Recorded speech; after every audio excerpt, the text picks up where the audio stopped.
Hugo, contémosle a nuestros amigos e invitados cómo nace este conversatorio sobre gestión de las emociones en la actividad comercial. Vale, fabuloso. Bueno, dentro del marco que hemos hablado con Emilio, ha sido supremamente interesante la vinculación real entre la gestión comercial y todo lo que es el ámbito de las emociones.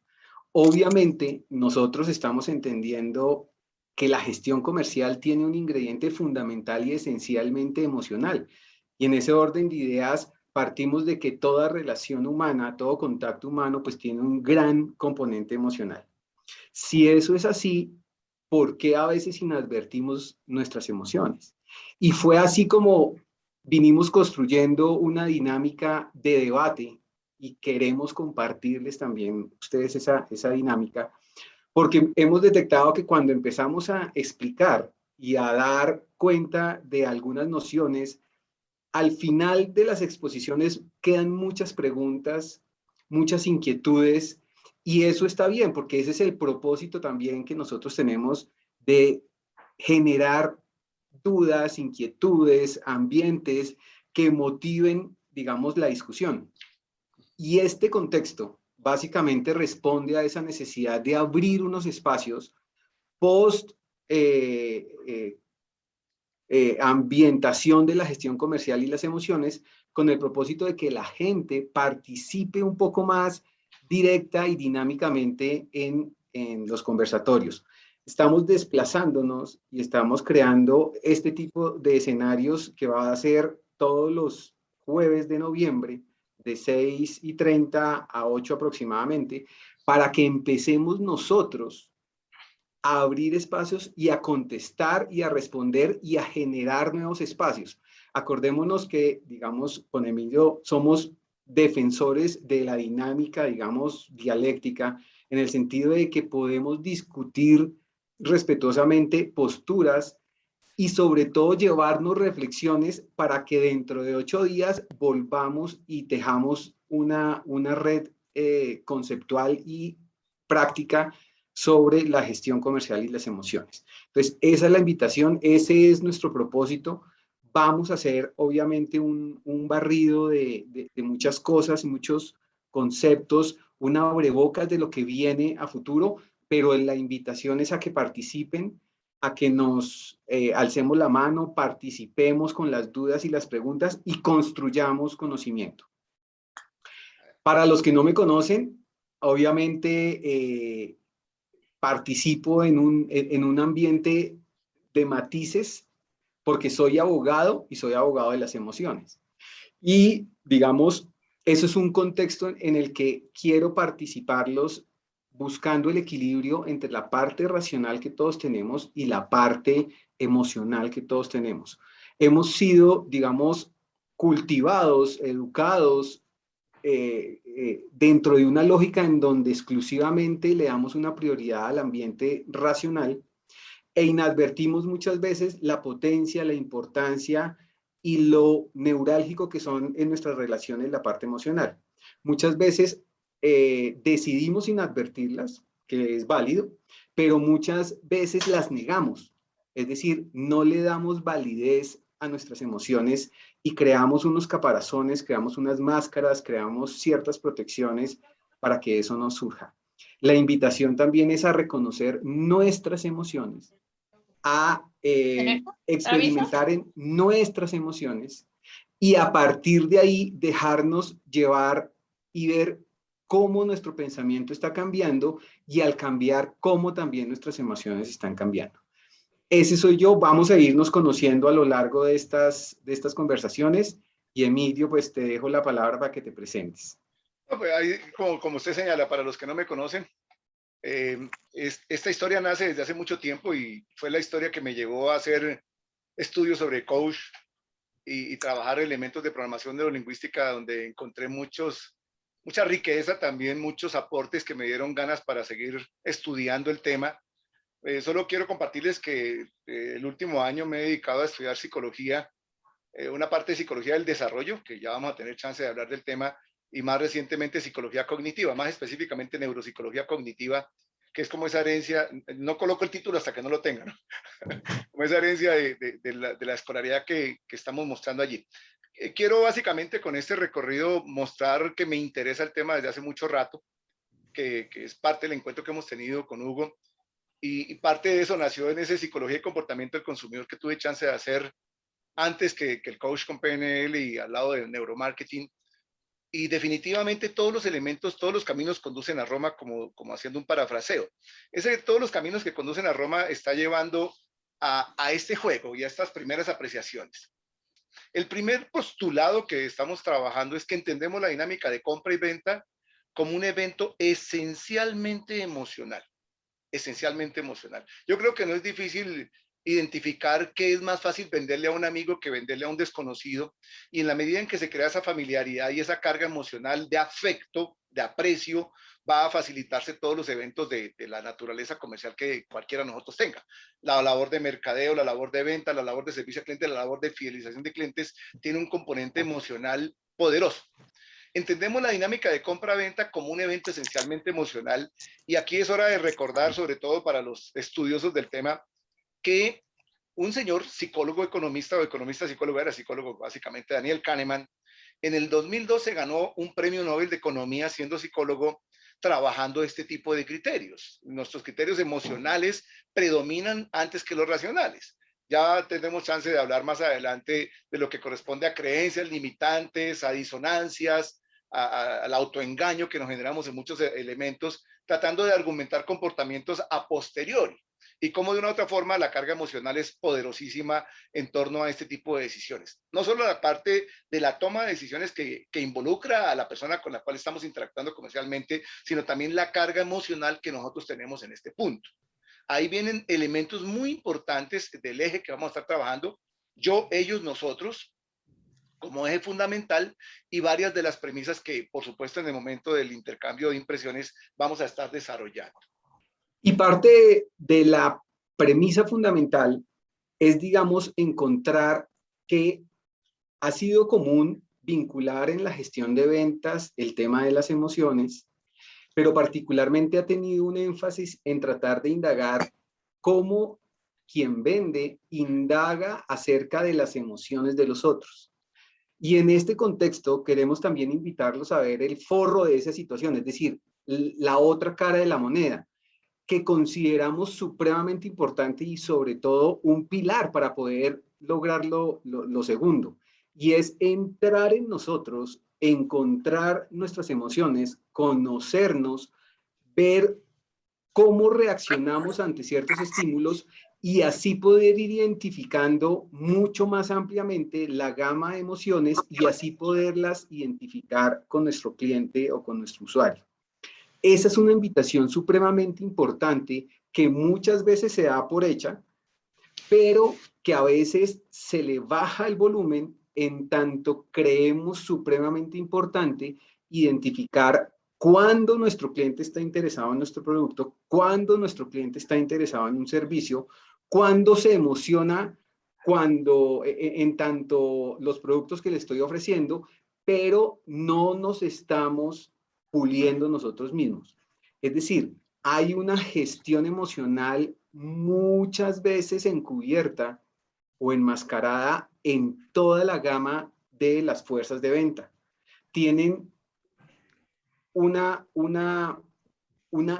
gran umbral del dolor, por decirlo así, se comen muchas emociones, hay mucho nivel de frustración, mucho nivel de estrés, pero buscamos que a partir del autoconocimiento, la autoconciencia en esto empiece a liberarse y les permita mucho más, mayor fluidez y mayor relacionamiento con los clientes y sobre todo con los clientes que han sido perfilados con el interés que tienen frente a los productos.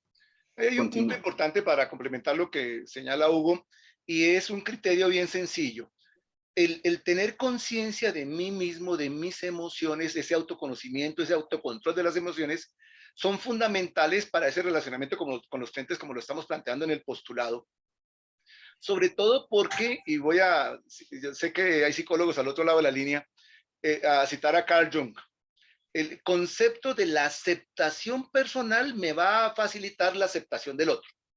Entender mis emociones, entender los elementos gatilladores de mis emociones, me va a facilitar entender los gatilladores de la emoción de otro. Y aquí surgen varios elementos que van a propiciarse desde el encuentro con el otro, que corresponden a la empatía. Al colocarme en la carga emocional del otro, en los zapatos del otro, para utilizar términos que todos ya conocemos desde hace 1000 años, y jugar con me entiendo, me conozco, me acepto, entiendo, conozco y acepto a la otra persona sin entrar en juicios, sino creando esa empatía, esa sintonía fundamental que va a facilitar cualquier acuerdo comercial que en un momento dado se establezca. De ahí que, justo lo que estamos señalando hace un momento, sea otro de los postulados con los que queremos invitar al diálogo que luego vamos a estar estableciendo. Capacidad que tiene el líder comercial, igual cualquier persona, para percibir sentimientos, pensamientos y emociones de los demás. Y obviamente si yo entiendo el sentimiento, el pensamiento, la emoción de los demás, voy a crear un buen puente para el relacionamiento comercial. Aquí viene otro punto importantísimo. Voy a tomar muchos elementos desde psicología por aquello de que serán los elementos necesarios para este ejercicio. Y hay un concepto que a mí me encanta, es desde la empatía, la teoría de la mente. Un ejemplo bien sencillito de esa teoría de la mente es: yo conozco el estado de ánimo de mi pareja o de mi familia, de mis hijos o de mis personas cercanas con el solo escuchar el tono de voz.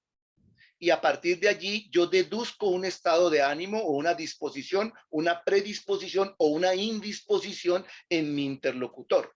Hay elementos en el tono a mí me encantan los términos que encuentro uno por el camino, como la prosodia, el tono, el timbre, la carga emocional que le involucramos a nuestro ejercicio de comunicación, y esos elementos que me permiten sintonizarme con el otro, que previamente los reconocí en mí, facilitan la empatía. Y la empatía, para decirlo también con juego de palabras, siempre será mejor que la antipatía en todos esos encuentros.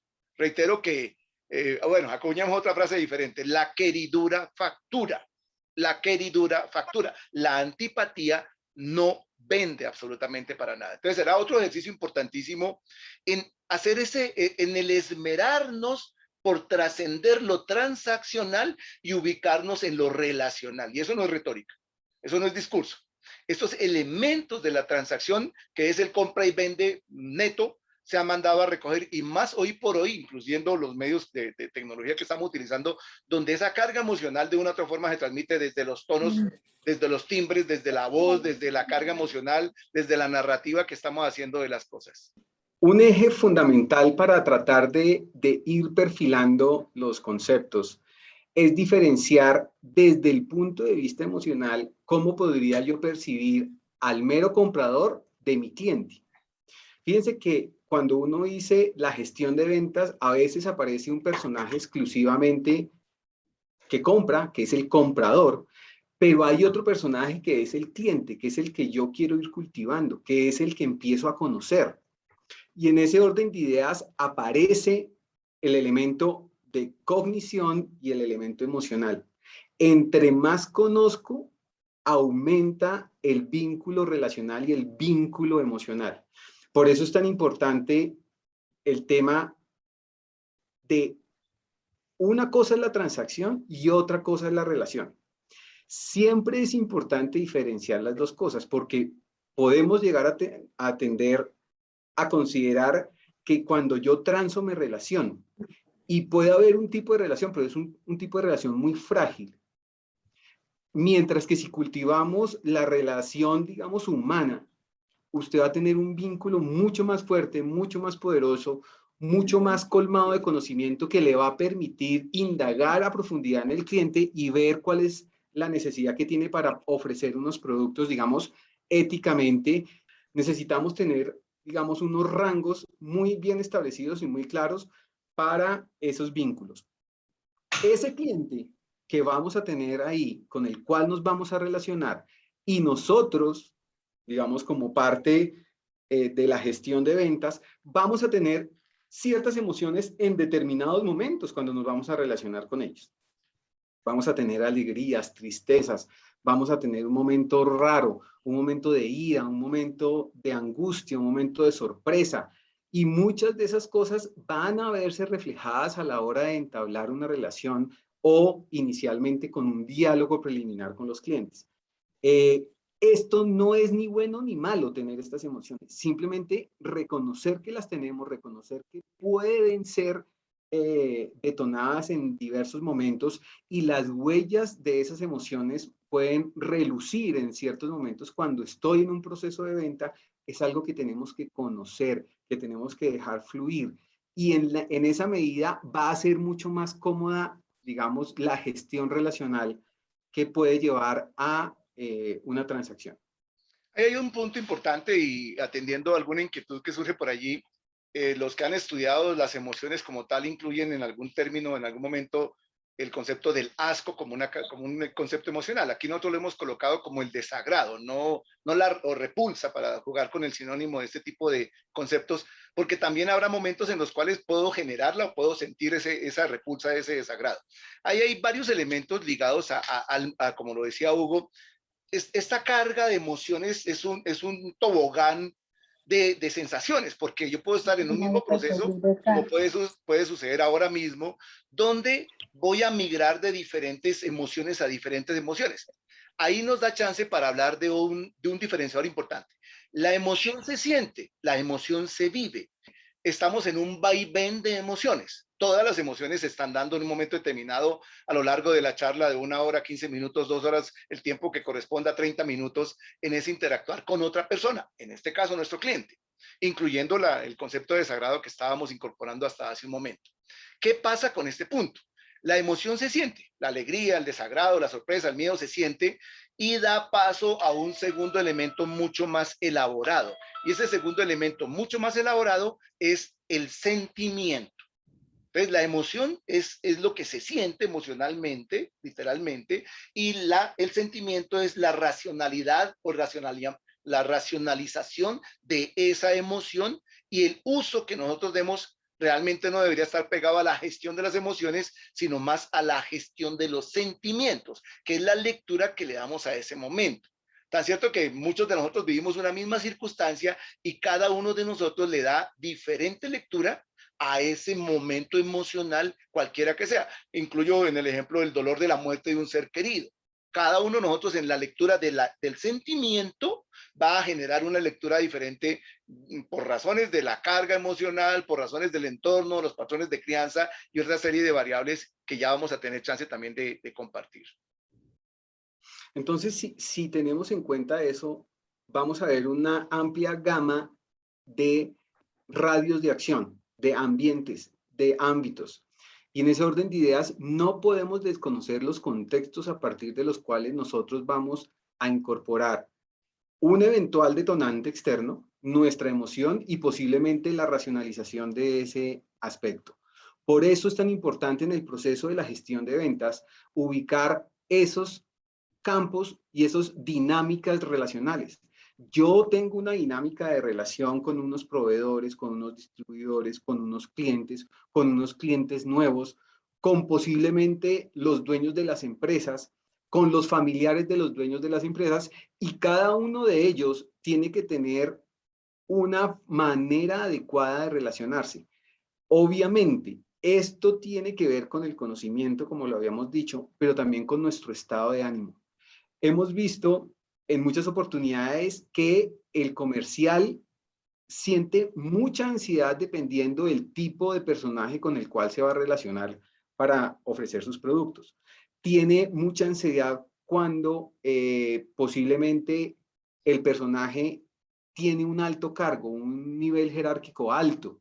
Posiblemente va a tener mucho alivio si le cancelan una reunión de conocimiento o una exposición. Y todo eso hay que tener mucho cuidado. Tenemos que estar atentos, no porque sea malo ni bueno, sino porque es información. Acordémonos que cada emoción tiene una funcionalidad, tiene un propósito, y el propósito es darnos información. Y eso es lo que queremos que ustedes indaguen, que sean juiciosos en la acción. Obviamente, aquí es diciendo, pero también haciendo, para no enamorarnos del aspecto teórico, sino que es supremamente importante hacer los ejercicios, hacer los tips que posiblemente más adelante vamos a dejar y vamos a advertir con la construcción, digamos, del debate que estamos abriendo. Continúa. Para complementar lo que señala Hugo, hay varias cosas acá interesantes. Uno, entender que la dinámica del relacionamiento emocional va buscando ese acuerdo comercial que todos queremos, pero va más allá del acuerdo comercial, como lo hemos insistido, creando relaciones estables, duraderas, rentables y con visión de largo plazo. Dos, cada uno de los agentes que participa del evento comercial, los técnicos le llaman los stakeholders, entra con un criterio diferente y una carga emocional diferente. Mi relacionamiento con los proveedores es diferente a mi relacionamiento con los distribuidores, a relacionamiento con los clientes y, como bien lo señalaba Hugo, dependiendo del tipo de clientes. Aquí nos falta en el listado para complementar el relacionamiento también con mis clientes internos. Habría que desagregar ese cliente en cliente interno y cliente externo, porque el cliente interno, el compañero, también juega en esa dinámica de las emociones, de la empatía, de la sintonía con que nosotros estamos estableciendo ese relacionamiento con ellos. Ahora bien, dos palabras claves acá: personalizar e individualizar. Cada ser humano es tan diferente como debe ser diferente su abordaje. Y también la otra cosa, el nivel de empatía, el nivel de afecto, el nivel de sintonía puede calificarse, puede graduarse.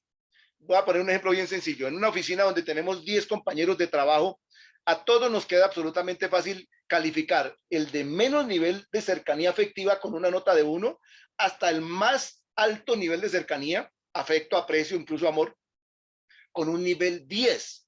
Y yo puedo establecer una categoría, puedo hablar de mi familia. Tengo mis primos, mis tíos, mis familiares, y puedo también categorizar de 1 a 10 el nivel de afecto que tengo con cada uno de ellos, el nivel de empatía y sintonía, pero también el nivel de antipatía que en un momento dado pueda darse. Si eso pasa en el entorno familiar y en el entorno de la oficina, de nuestra cotidianidad, ojo con lo que pasa también en el escenario de lo comercial. Tengo clientes, y podríamos hacer la misma categorización con el número de clientes que tengamos, con mayor acercamiento emocional y otros con menor acercamiento emocional. Preguntémonos de inmediato con quién nos va mejor.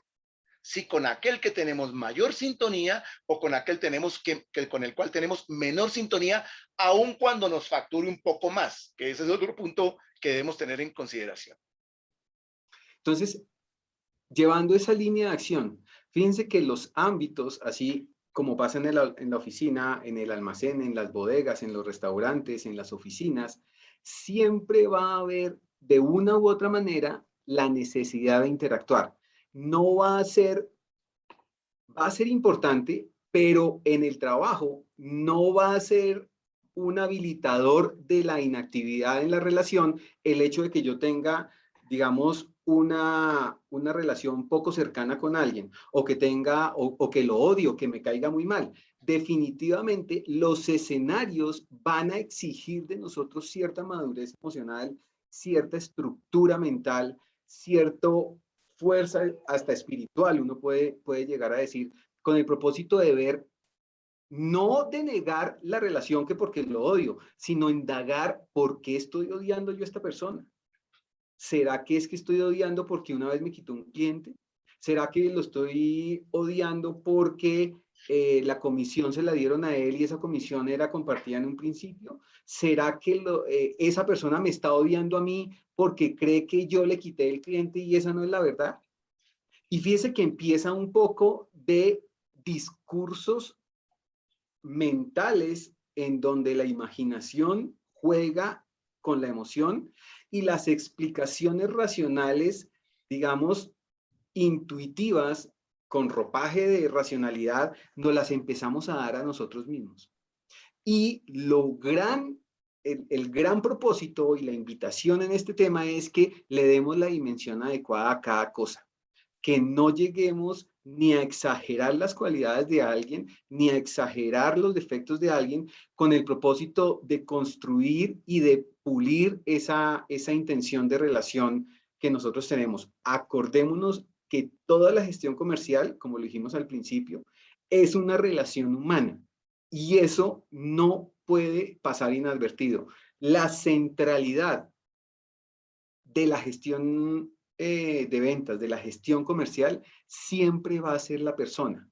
no podemos no podemos poner, digamos, como centralidad, como se hacía inicialmente, el producto.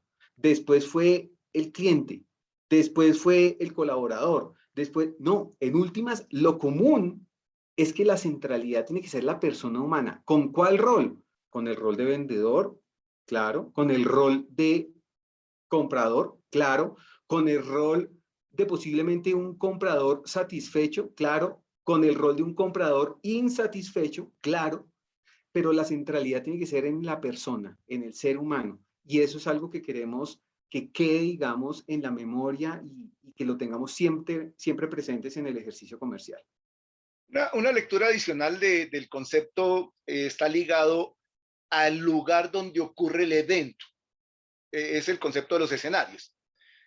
Todos los que me incluyo en la lista hemos tenido cursos de negociación. Siempre nos han dicho que de una u otra forma el entorno donde se adelanta la negociación genera una carga emocional diferente y una capacidad y un poder de negociación diferente. Si estoy en mi oficina, voy a ponerlo en términos de apartamento, si estoy en mi apartamento, yo soy el dueño, amo y señor de mi apartamento, sin contar a mi querida consorte.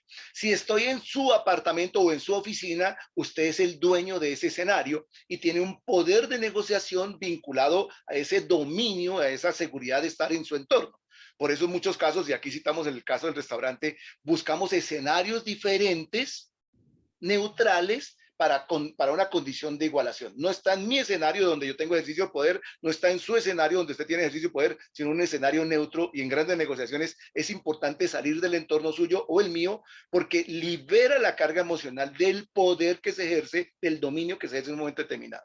Aquí estamos colocando diferentes escenarios que nos van a involucrar también a diferentes personas o a una misma persona en los diferentes escenarios. También es dable ese tipo de criterio, buscando el relacionamiento que se establece y entender algo fundamental que vuelve y tiene su ligue con negociación, es el escenario donde ocurre el evento, el encuentro, el proceso que sustentado en el diálogo está construyendo la relación, que sustentado en el diálogo y en la lectura emocional, tanto mía como de mi interlocutor, nos lleva a facilitar, a propiciar ese nivel de empatía que tanto hemos venido mencionando a lo largo del camino. ¿Cómo vemos influenciadas nuestras inclinaciones emocionales? A pesar de que hay un detonante externo, tenemos una emoción, pero hay una inclinación natural a ciertos aspectos. Fijémonos la importancia del ámbito de la familia, de los asesores y de los compañeros. Esto es fundamental porque podemos tener una inclinación previa a realizar ciertos actos. Por ejemplo, cuando usted llega a visitar un cliente y resulta que se está presentando con la secretaria de la persona y esa secretaria, antes de saludarlo, está hablando por celular y está diciendo, oiga, mi jefe llegó de un genio terrible, no sé qué, pero usted inmediatamente tiene la reunión con él. Esa inclinación, esa influencia que está generando en usted, escuchar esa pequeña conversación supuestamente entre alguien ahí en la oficina, puede generarle a usted un estado emocional, una influencia emocional. Entonces, si usted escucha que con la persona que usted inmediatamente se va a reunir, al parecer está furioso, pues usted empieza a crearse una película en su mente que ya no es emoción, es película. Y puede empezar a decir, uy, no, preciso me pasa a mí, este tipo siempre ha sido bravo conmigo, este no me vende, y si no vendo, la meta no la estoy cumpliendo, y empieza, y esa circunstancia, esa emoción y toda esa película que se está, digamos, nutriendo, pues puede afectar el proceso de venta. Diferente es la misma situación y que diga, no, hoy es el día perfecto porque mi jefe hoy tuvo un reconocimiento en la empresa y está feliz, sigue por favor. Usted ya entra con otra disposición. Usted ya está maquinando un discurso, una felicitación. Me enteré que tal. Y empieza a tener una influencia, así con la familia, así con los asesores y así con los compañeros. Esto es importante para diferenciar un aspecto fundamental, que uno no puede llegar a confundir la emoción, que es muy corta, muy transitoria, con todo el esquema mental de la película que uno se está armando. Son dos cosas distintas y en la práctica aparecen eventualmente simultáneamente y nosotros consideramos que esa película es una emoción y es importante desligarla, escindirla para que podamos manejarla de la mejor manera posible. Al lado de lo anterior hay otro punto clave de este criterio de los influenciadores y los decisores. Perdón. Ojo con algo. La venta, la compra es un evento social. Involucra personas. Y hay un relacionamiento entre esas personas para jugar con el mismo criterio que hemos venido estableciendo. Ahí hay un punto que desde psicología y comportamiento del consumidor me parece espectacular y es el concepto del nivel de involucramiento. El nivel de involucramiento, pues habrá que explicar el término. ¿Qué es eso del nivel de involucramiento? Es el nivel de compromiso racional, emocional y económico que me implica una compra. Ejemplo, si yo compro, no sé, la leche en algún supermercado, pues el nivel de involucramiento es relativamente bajo. ¿Cuánto puede estar valiendo una leche? No sé, hace rato que no compro. 10.000 pesos para decir cualquier cosa. Esos 10.000 pesos se vuelven fácil de decir. De pronto me gusta deslactosada, descremada, como sea, y lo que miraría sería que tuviera esas características y no me implica mucho esfuerzo la toma de decisión. Lo más seguro es que yo siga instrucciones de la persona que conoce el tema y haga atención a la sugerencia en cuanto a marca, en cuanto a algún tipo de criterios y listo. Pero hay un nivel de involucramiento mayor, como sucede en la compra de apartamento, como sucede en la compra de un vehículo, como sucede en la vinculación a un programa académico de posgrado, por ejemplo, incluso de pregrado. En ese punto, el influenciador y el decisor tienen todo un peso, y sobre todo en algo que va a venirse luego en las próximas reuniones, y es el tipo de grupo al cual yo pertenezco. La unidad de la familia va a ser un influenciador, un decisor. Si yo voy a comprar carro, es bastante posible que mi pareja termine incidiendo, influenciando notoriamente el color del carro, el tipo del vehículo. Mis hijos van a tener voz y voto en torno a eso, aunque al final el cheque salga de mi chequera. Ese tipo de elementos, o la transacción se origine desde mi cuenta, ese tipo de elementos hace que el influenciador y el decisor jueguen en la dinámica del relacionamiento. Entonces, aquí entra un punto que hace interesante el ejercicio de entender las emociones, porque no solo entiendo las emociones del que decide, sino también debo entender e involucrar las emociones de quien influencia. Yo creo que ninguno de nosotros ha pretendido comprar un apartamento para sorprender a la pareja y a los hijos diciendo, miren lo que compré. No, no, no. El proceso de por sí también toma una línea de tiempo y uno tiene ese tipo de condición. Comprar la leche no es tan demandante en tiempo como comprar el apartamento o el vehículo o decidir la maestría que voy a hacer. Comprar la leche es una línea de tiempo muy breve, mientras que la otra es una línea de tiempo muy extendida, y comprar la leche tiene un comparativo de 2, 3, mientras que comprar un apartamento, cuántos proyectos revisa, o comprar un vehículo, cuántos vehículos revisa, o acceder a la educación superior, cuántos programas revisa. Entonces, aquí el elemento clave puede derivarse de la familia, como lo estamos diciendo.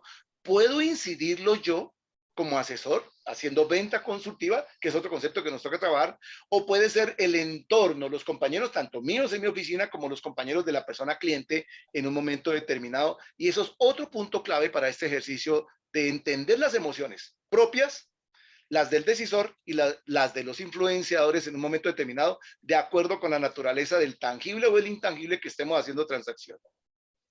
Hugo. Muy bien. Obviamente esto ya es un poco más de la ruta del proceso de ventas. Hay unos momentos, una preventa, una venta y una posventa. Cada uno con sus particularidades, cada uno con sus contextos, cada uno con la responsabilidad propia, cada uno con el conocimiento del cliente, con el conocimiento del servicio y con el conocimiento del producto. Pero todos va a tener un involucramiento emocional. Carga emocional para la toma de decisiones, ¿sí? Expectativas, ya sean racionales o emocionales. Ahí vemos que ya estamos, digamos, dándole contexto a una de las preguntas que vemos en el chat. Oiga, nos dice Zoraida, con todo ese tobogán de emociones, con todas esas películas que nos armamos, vamos a tener muchas expectativas en nuestra relación comercial, expectativas como vendedores, expectativas como consumidores, clientes o usuarios. ¿Dónde está el nivel de racionalidad y de emocionalidad en esas expectativas? Eso es algo que tenemos que descubrir, que tenemos que identificar. Un vínculo emocional en una postventa, ¿sí? ¿Cómo hago una postventa para retener, para fidelizar, para que no se me vaya, por ejemplo? Las áreas de servicio al cliente, las áreas, los PQRs, todas esas áreas son importantes y cada una tiene una emocionalidad pertinente. Acordémonos que muchas veces en la atención de PQRs no estamos atendiendo el disgusto sobre un producto, estamos atendiendo una emoción. La gente que llega a un PQR está con una emoción de disgusto, de rabia, independientemente del producto. Lo que está ahí atendiendo ese personaje, que curiosamente lo manejan masivamente, ¿sí? Lo manejan como si fuera un tema del producto, pero ojo con esta sutileza, lo que estamos atendiendo en el proceso de postventa, llámese en la dimensión de la queja, estamos atendiendo son emociones, radicalmente emociones, y tenemos que estar capacitados para decirle a ese grupo de personas, oiga, sea consciente que usted no está diciendo que así vienen los computadores y que entonces si no le gusta el computador azul, pues entonces compre otro, sino que está diciendo, oiga, esta señora está disgustada. ¿Por qué está disgustada? Y empezar a darle la relevancia que tienen las emociones en ese tipo de manejos. Por eso, en estos momentos hay un involucramiento emocional, obviamente con los grados pertinentes, pero es una labor corporativa, es una labor de ventas, es una labor de servicio al cliente, es una labor de los departamentos de atención de quejas, ver e identificar la gradualidad de esa emoción para que no se trunquen los procesos, para que no se vayan los clientes, para que nuestro producto no tenga un riesgo reputacional, digamos, inminente. No, esta es una de los slides más simpáticos de todos los que hemos presentado, porque si vemos el título Momentos con involucramiento emocional, realmente preventa, venta, postventa son todos los momentos, el antes, el durante y el después de la acción comercial. Y tiene mucho sentido frente a lo que se hace en los departamentos de mercadeo y ventas. En la parte de preventa, la labor de la publicidad, la labor mercadológica, el crear el posicionamiento de marca, la fidelidad de marca, el top of mind, el top of heart, el ser recordado y el ser querido para recordar eventos que hace alguna revista famosa aquí en Colombia. Ese juego de comprarle al que conocemos y tener cierta prevención contra quien no conocemos, ese criterio que nos lleva a acceder al local que está más ocupado versus el menos ocupado, asumiendo que el que más ocupado está es porque mejor servicio tiene, aunque el otro tenga aparentemente una presentación mucho más atractiva, juega con esos tipos de elementos de la carga emocional para tomar decisiones. Ahí hay elementos que más adelante vamos a mirar como los llamamos las falacias, bueno, no las llamamos, se llaman desde psicología las falacias, y es como de una u otra forma, así como yo tengo mis creencias limitantes, la otra persona me va a colocar también sus mentirillas, o algunas intencionadas, otras menos intencionadas, que juegan con ese tipo de argumentación para tomar la decisión. El momento 2, el concretar la intención de compra. Ahí vamos a hacer una propuesta de antemano para ir desarrollando a lo largo del tema. Es la preventa, el alistamiento, todos los elementos de crear el punto de la cita, del contacto con el cliente, es el 70% del esfuerzo. La venta como tal, el 10% del esfuerzo, y la postventa, el 20% del esfuerzo. Y ahí entramos a jugar con algo que ya mencionamos en algún punto: retener, fidelizar y potencializar las relaciones con nuestros interlocutores. Otro punto clave acá, en este derivado de este slide, es entender algo que vamos a llamar como las tribus de consumidores.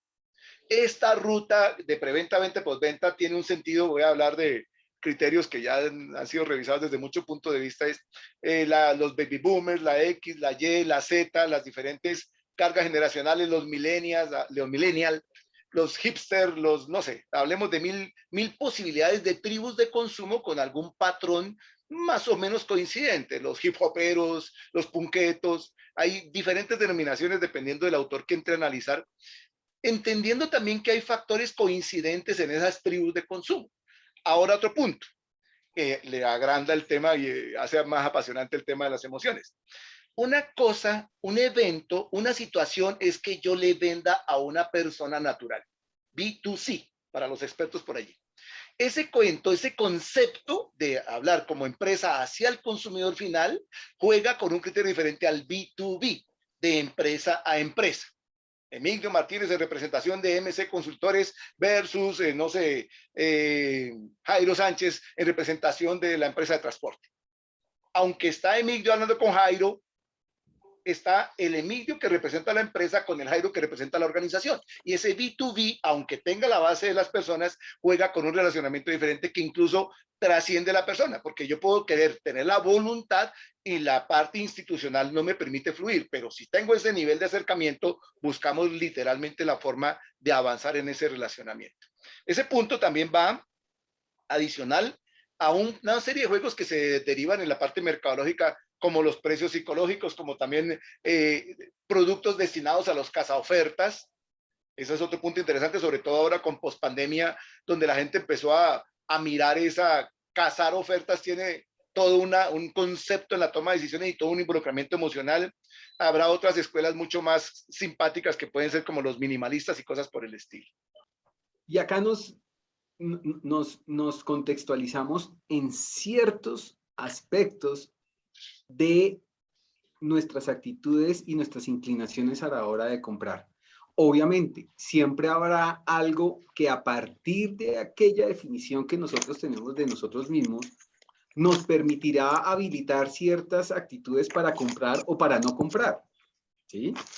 Nosotros tenemos ciertas creencias que nos limitan para comprar ciertas cosas o estar en ciertos lugares o comprar ciertos servicios y obviamente nos argumentamos a nosotros mismos las razones por las cuales no es dable tener ese tipo de productos con nosotros para cumplir con la definición de ese yo que estamos teniendo.